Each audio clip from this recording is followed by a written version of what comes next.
Now, I understand everybody's got different ways of building teams. Some people do appointments, some people send links, some people send packs, but really the fundamentals of telephone calls is going to be the same for everybody, because really, if you're not very good on the phone and you're not doing it right, if you do appointments, you won't be able to get any appointments. If you're doing links, packs, when you follow up, again, you're not going to be able to explain the business to people. So it's so important to be good on the telephone, and there's just a skill that anybody can improve upon. Okay, so you should have a PowerPoint presentation. So if we click through to the second one, it says your most important tool for recruiting is the telephone. And if you're new to recruiting, it is a very, very scary thing, and that telephone feels really, really heavy when you first try and start picking it up. It doesn't really matter how confident you are, what any other successes you've had in life. When you start doing your follow-up calls, it is a scary thing. But do you know what? The more you do it, the easier it gets. It does become fun. I mean, I love doing my follow-up calls now. I still get a buzz now when I turn people around from them being very negative to then actually deciding to join. But really, there's two main reasons why people struggle to recruit, I believe. The first reason is that people are not generating enough leads. I mean, we would certainly say you need to be generating a minimum of 50 fresh leads every week. You want at least one person a week joining your business, because as we know, people don't always stay. You've got to go through the numbers to find your superstars, and not everybody that you recruit will stay. I'd love to have said the 170 people that I've recruited over the last 4 years, all of those are still involved. Unfortunately, they're not all involved, but I'll tell you what, we've found some absolute superstars over the last few years by recruiting that amount of people. So that's the first reason why I think people fail on the recruitment, is not generating enough leads. The second one is not being effective on the follow-ups, which again is what we're going to be covering tonight on telephone skills. But both of those reasons are in your control and are things that you can improve upon. Okay, click to the next slide. It says if you fail on the phone, you fail full stop. Being ineffective on the phone will cost you time, money, and will be very, very frustrating. There's nothing more frustrating than maybe investing in leads and you're not getting those conversions. It's really, really frustrating. Okay, but there is some good news, which is the next slide. Becoming effective on the phone is just a skill that anybody can learn. But really, it's just about practicing, and the more numbers that you go through, as Gavin always says, the better you're going to get on the phone. I used to be absolutely rubbish on my telephone calls. I remember when we was living in our flat when we first started cleaning, Kat used to sit outside the door listening to me on the phone, and between each call she used to open the door just shaking her head saying, you can't say that to people, you just can't say that. And I just really was not that good, but you get to the stage where, I mean, even sometimes I come off the phone and I just think, yes, I just think, I was really, really pleased with that call. Thinking, if I'd have been on the other end of the phone, I'd have definitely joined after that performance. But a bit tongue in cheek there. But yeah, you do get to the stage where you come off the phone and you get a real buzz from it, and I still do now. But you can make up in numbers what you lack in skill. And do you know what? It's cheaper to build a clean, easy business now than it's ever been. Leads are so much more cheaper now than they've ever been. Obviously, if you're sending links to people, you don't have to be sending loads of packs like we used to years ago. So it's a lot cheaper now to build clean, easy. So it's a great time to get involved. Okay, the next slide is before the call, you need to get your attitude right. That's just so important. I think the thing to remember is that these people have actually requested information from you.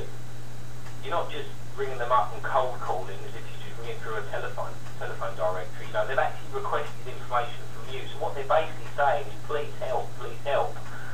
And we know 87% of people actually dread going to work. So most people out there are actually miserable in their jobs. And every time I pick up the phone to speak to somebody, I know I've got the best business and the best opportunity for those guys, because it's turned our life around. I mean, we live in a lovely house now. I drive the car that I want to drive every day. It's an Audi TT. It's not the cheapest car to run or to put petrol in, but you know what? I absolutely love that car, and I just drive it every day. And really, the amount of miles I do, I should get a diesel really. But you know what? I don't want a diesel. I want a sports car. So when you've got the money coming, you can choose how you live your life, and that is is the kind of business that we've got to help people with. So make sure that you're enthusiastic when you speak to people on the phone, but try not to be so enthusiastic that they've got to hold the phone away from their ears. You know, be enthusiastic, but don't be over the top. Otherwise, if you're too over the top, they'll just put the phone down and probably call the police.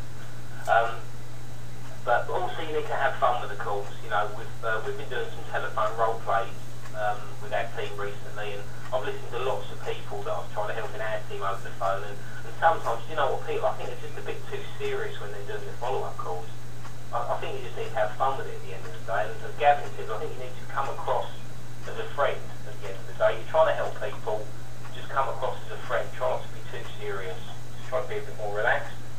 And just remember, SW, SW, SW next. Some will, some won't, so what next?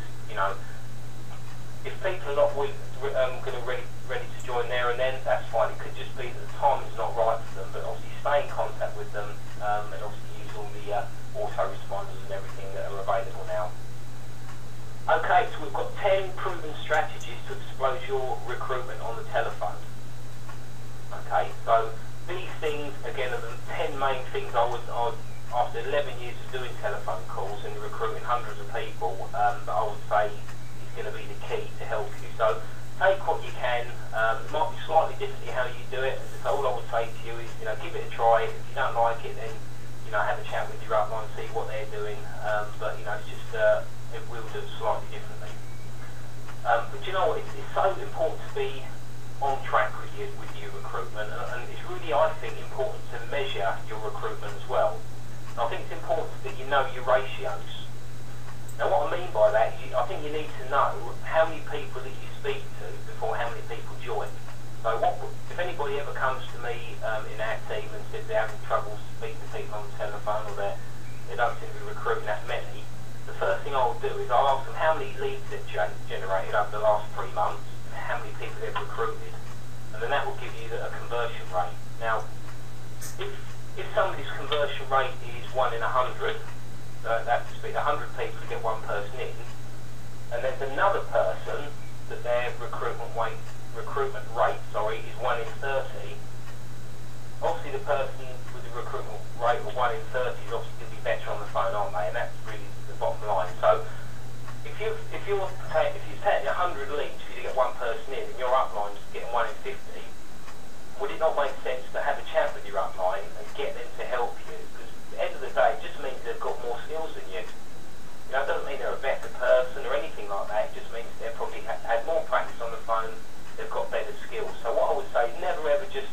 accept those numbers, because if people are getting better results than you, have a chat with those guys. You know, you can improve, we can all improve on what we do. So know your conversion rate. It's so important, because we've done that over the years before, and it can save you a lot of time and money, because, you know, if you're off track, you could be throwing hundreds of pounds away into inquiries, and you're not getting the results that you want. Okay, so tip number 1 is you need to build a rapport with your prospects. Okay, so important. Now, the number 1 reason why anybody would join your cleaning business is you. Okay, there's lots of studies done on network marketing, and the number 1 reason people will join is you. You need to build a rapport with people. Okay, you've got to remember, whether you call people before you send the information, or whether you're calling people once they've received the information, they're going to have their mental guard up. Okay, they don't basically know you, you're calling them, but they don't know you, so they're going to be very, very wary. So it's really important that you build a rapport. And basically the best way, the only way to build a rapport is you need to ask questions. Okay? Now, what I would normally do, just to give you an example of how I do it, is as soon as I get an inquiry through, I would normally call them first, okay?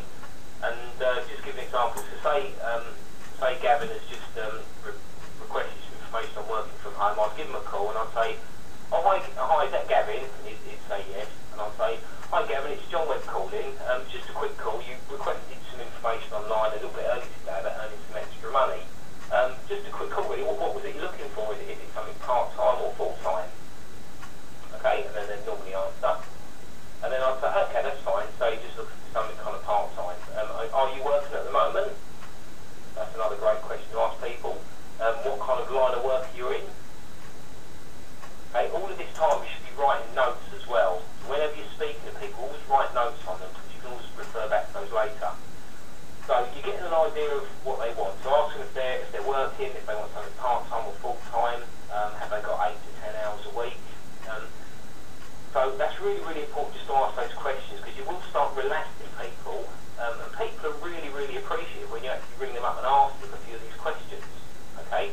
But always take notes. That's really, really important because when you do your follow-up call, you can say, oh, actually, I know I spoke to you the other day and you were just about to go off to a wedding. How was the wedding?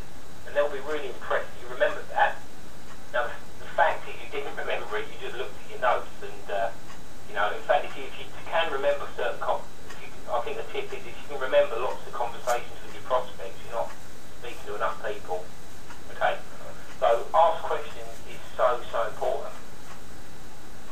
Okay, now it's quite important that you basically don't explain the business. Okay? Because I know, again, we've had some people in our team before try this, some newer people, and they've literally come in and they've rung the prospect up and said, oh, as soon as they've been asked what the business is, they said, oh, it's cleaning, delivering catalogs.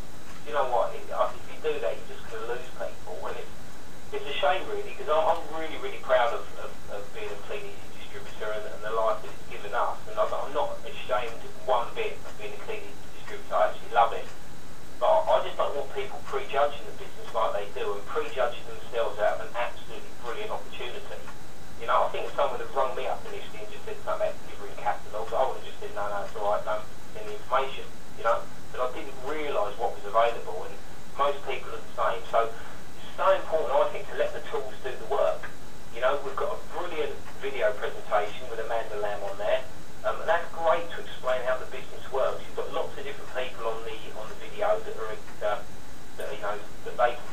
prospects can perhaps relate to, and that would do a much better job of explaining it than you can.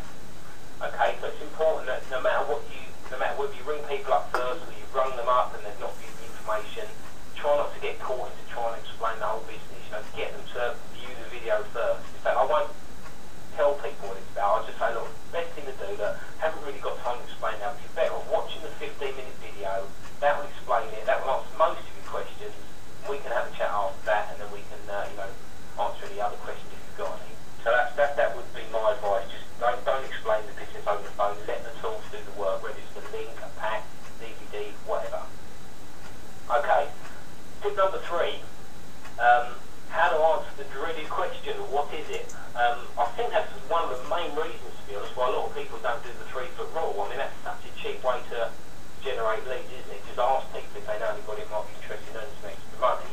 But I think the main thing is people are actually scared of the prospect asking them what it is. So I've got a little script here that's on the next slide that will get over this objection most of the time. Because if you do bring people up before you speak to them, if you do ring the people up before you send information like we do, you're always going to get some people that ask what it is. And most of the time this script will work. Okay, so this could be worth an absolute fortune to you. In fact, I should be charging for it really, but you can have it for nothing.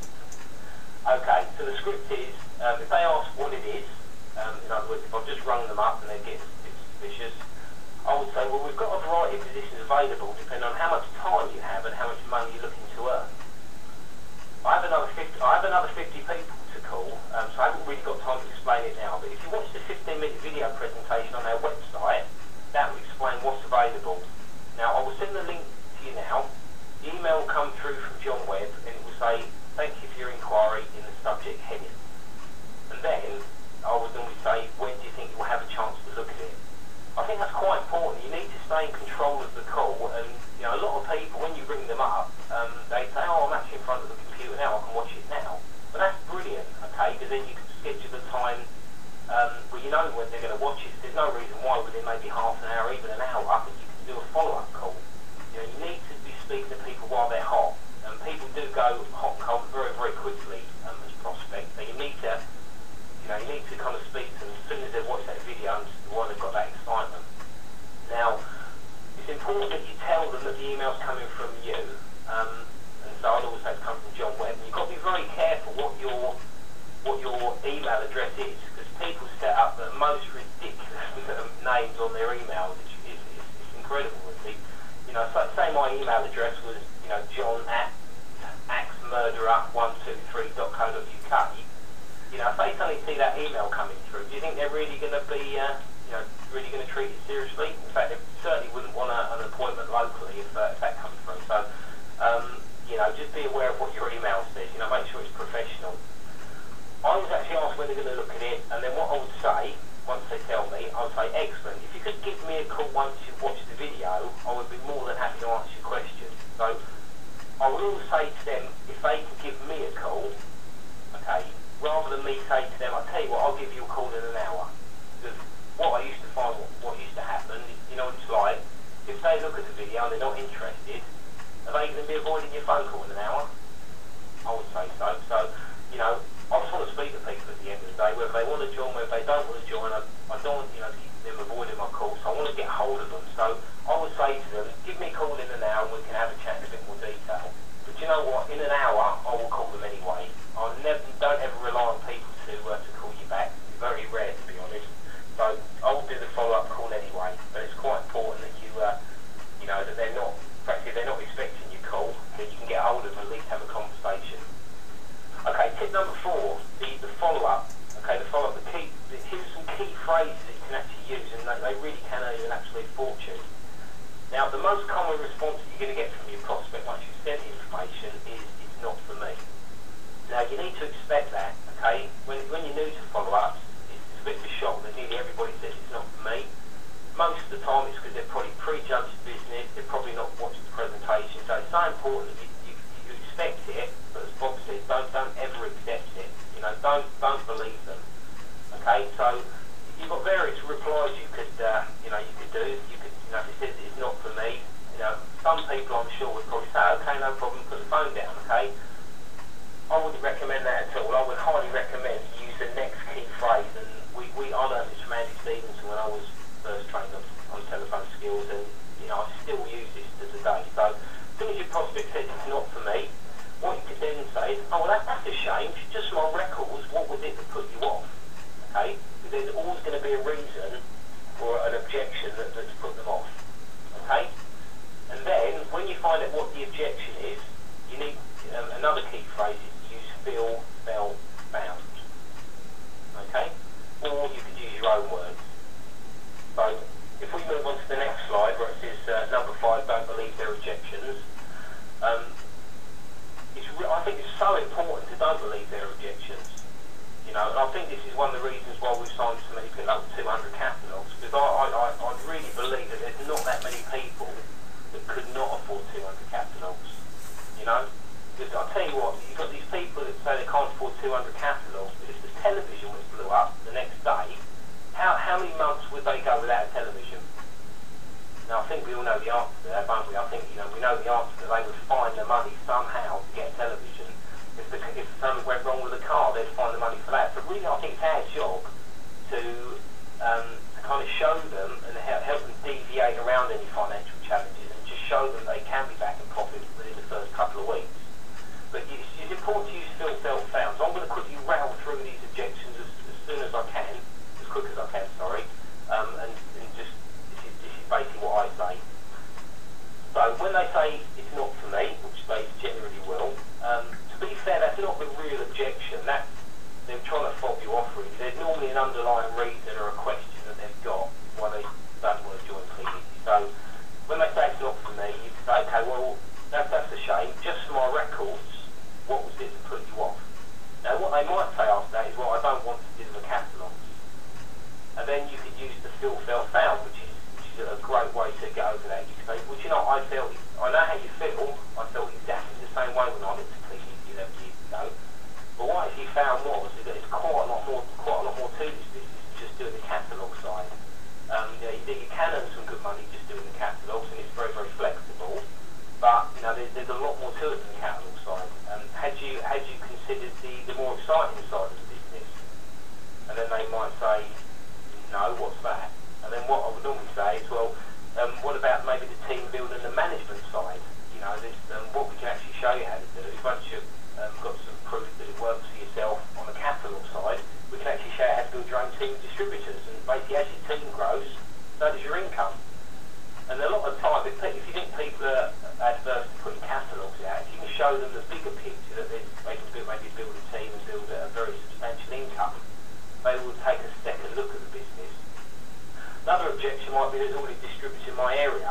And again, I would say, well, I know exactly how you feel. I felt exactly the same way when I looked at Clean Easy 11 years ago. But what I actually found was, although there was 4 distributors in my area, it didn't really matter, because if you've got an established distributor in your area, they're only doing a small percentage of the houses, okay, which means most of the houses are probably not getting a catalogue. And I would normally at that stage say to the prospect, when was the last time you received a Clean Easy catalogue? And if they said, I had one about a month ago, I would normally say, well, do you know what, that sounds right to me, there's only probably one person doing around your area. So the potential for you is absolutely massive, okay? So, and perhaps give some stories as well. Just say, well, I've got a new distributor just started over in Ipswich. There's 4 people doing her area, but she's just started and she's just done X amount of orders within the first couple of weeks. Another objection might be it's one of those pyramid things, which we do get from time to time.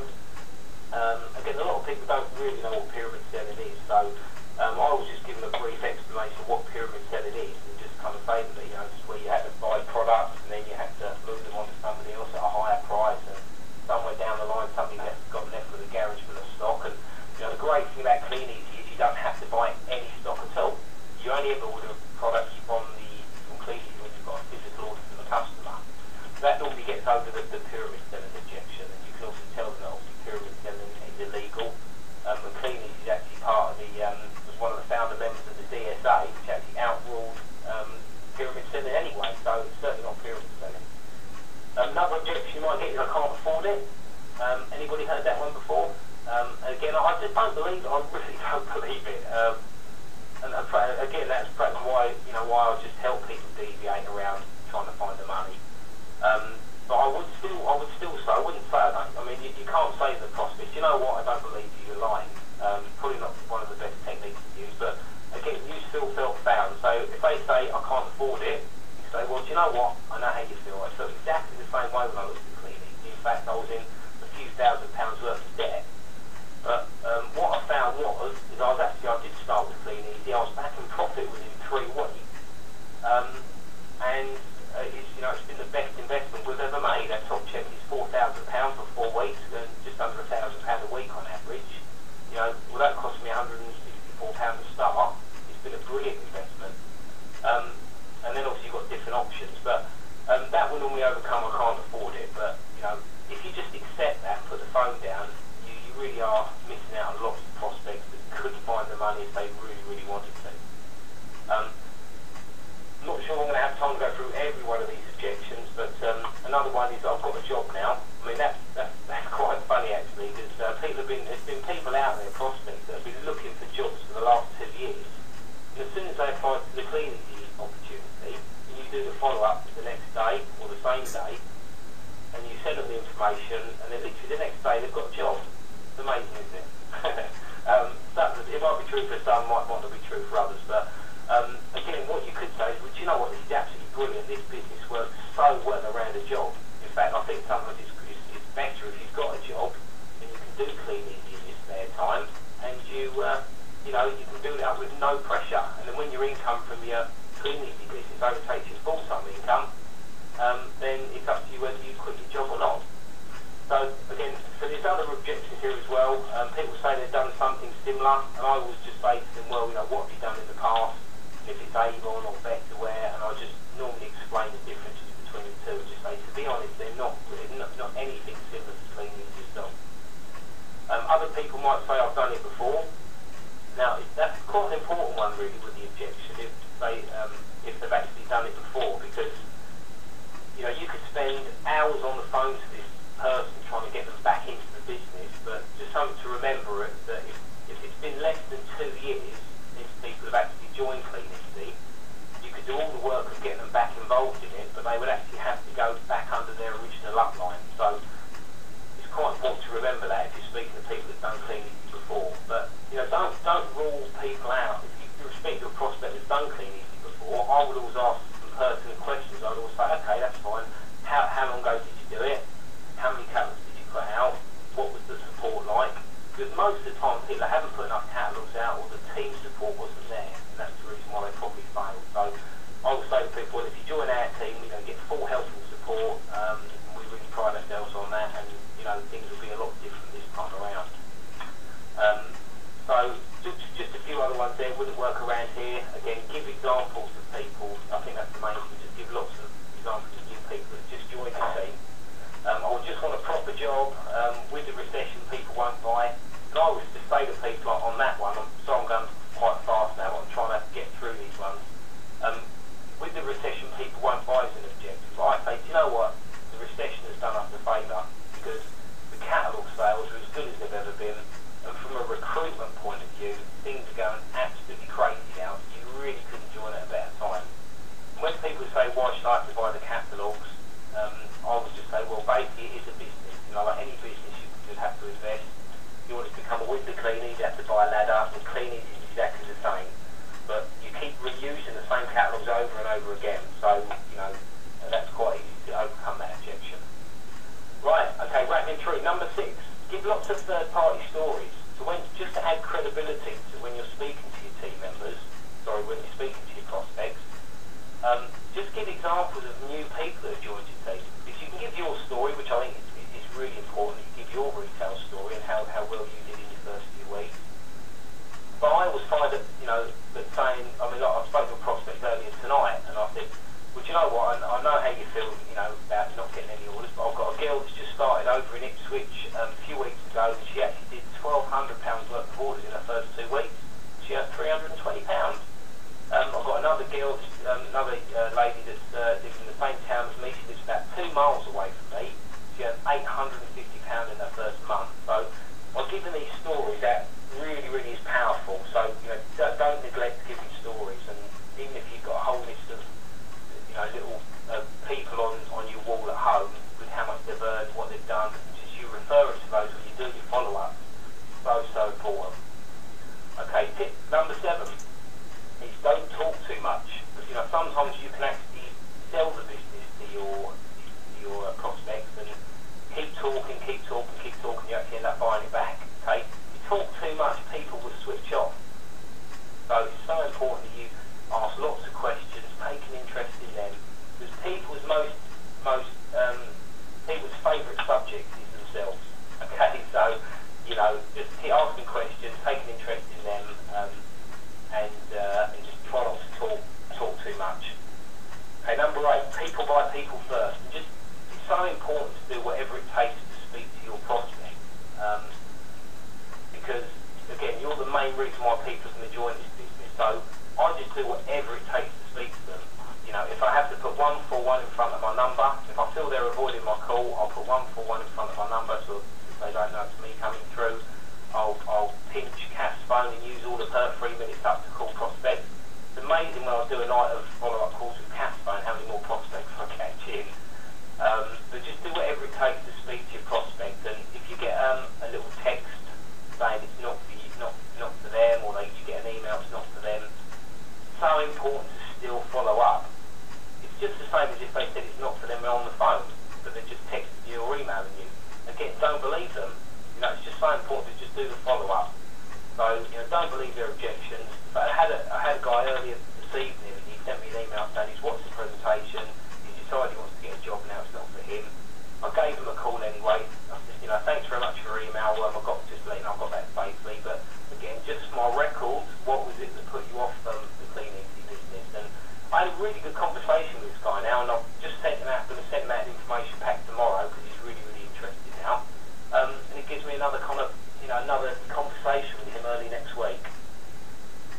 Okay, tip number, just one other little tip actually before I'm coming to the end now, just before I finish off. When I always, if a partner answers the phone, okay, if you're trying to get hold of a prospect, what I would normally do is ask for the person's Christian name. So rather than say, is Mrs. Smith there, I would say, oh hi, is Jane there? Because very often they'll say, okay, I'll go and get her. Because if you're coming across that you know her, they're not going to be quite as suspicious, okay? If you say, is Mrs. Smith there, it sounds a bit like a sales call, and you'll probably get the partner saying, who is it? What I would normally say, oh yeah, it's John from Johnson Colchester. And again, if they're still a bit resistant, I'll say, oh, it's John from the Fast Forward Group. But I'd always use that last. I think if you ring up saying, hi there, it's John from the Fast Forward Group, or whoever from the Fast Forward Group, it does come across something like it's a bit of a sales call. So people will try to avoid sales calls. So I always come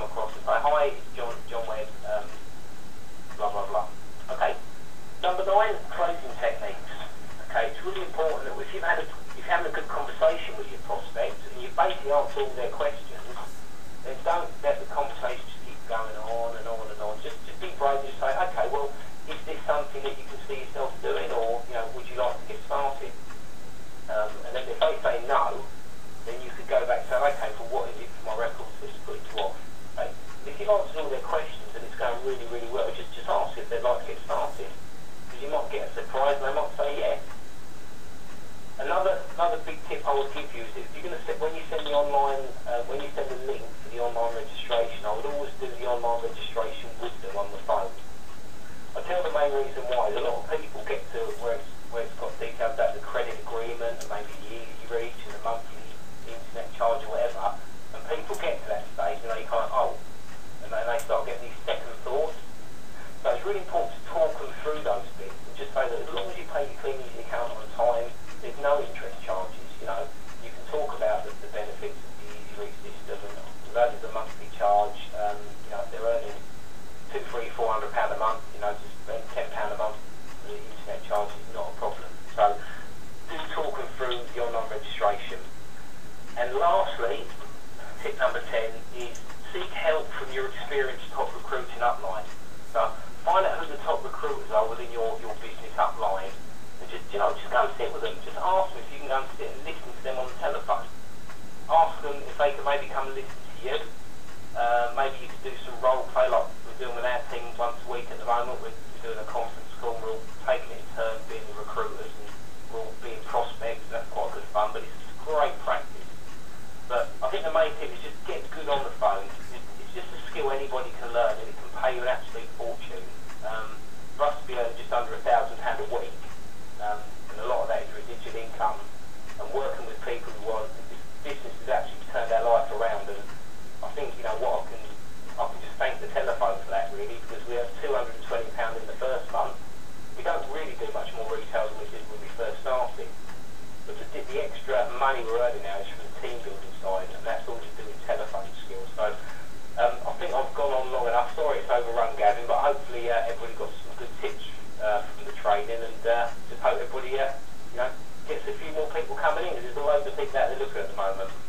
Well done, John. That was absolutely mega, and we're going to record this so we can listen over and over again. And it is practicing all the little bits. I got the bits, when sometimes you're talking to people, and you do.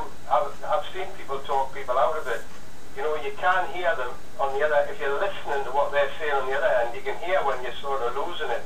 So you learn this from practice of sort of building up a rapport where you actually are up to on the calls. So there's some fantastic information there. Just listen it over and over again. If you're in the sizzles, just have a think about what you're doing. Maybe you picked up on something you mightn't be doing right. But there's an old saying, if you feed a man a fish, you've just fed him for a day. But if you teach him to fish, you've fed him for life. And basically, once you've taught your team how to recruit or sponsor people into their business, then they can go and make as much money as you want, and you get paid a small percentage of that. So anything actually passing across to people is just fantastic, because you're in a business where you can actually change people's lives completely. And like a sporting background, I was in surfing and John was in boxing. That's a thing you do by yourself. But now you're in a team thing where you can actually change people's lives by teaching these things. So that was an awesome call. I'm actually going to stick a couple of comments on my Facebook page, probably stick up John's little boxing clip there. So if you've enjoyed that call, just click on there and leave your comments or click like. Unfortunately, I can't take the call off mute so everybody can give them a big cheer, but I know there's lots of people listening in, and this is a skill you want to learn. We can get loads of leads now, that's not a problem, and just practice on them. So much appreciated, John, for giving up your Friday evening. You're an absolute star, and have a fantastic weekend. Right, cheers, Gavin. Happy recruiting, everybody. Cheers, mate. Thanks so much. Bye-bye. Bye.